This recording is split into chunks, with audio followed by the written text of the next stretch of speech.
Jenazah almarhumah Rosalia Rereksogen, 30, tiba di Bandara Gewayantana Larantuka, Kabupaten Flores Timur, NTT, Selasa, 25 Maret 2025, sore. Rosalia adalah korban yang meninggal dunia akibat serangan KKB di distrik Anggruk, Kabupaten Yahukimo, Papua Pegunungan, pada Jumat, 21 Maret 2025. Saat tiba di bandara, jenazah Rosalia disambut ratusan guru berseragam PGRI.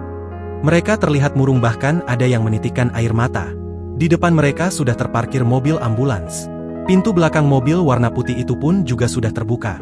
Sejumlah wartawan dan ratusan guru tampak menunggu di luar pagar yang dijaga ketat oleh petugas bandara.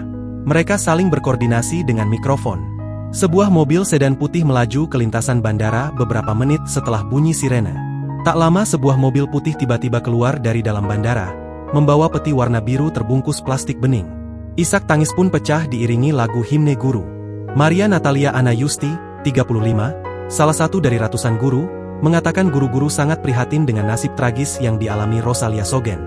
Menurutnya, Rosalia berjiwa besar dan mulia karena mendedikasikan hidupnya sebagai guru yang mencerdaskan generasi bangsa sekalipun di tempat berbahaya seperti pegunungan Papua.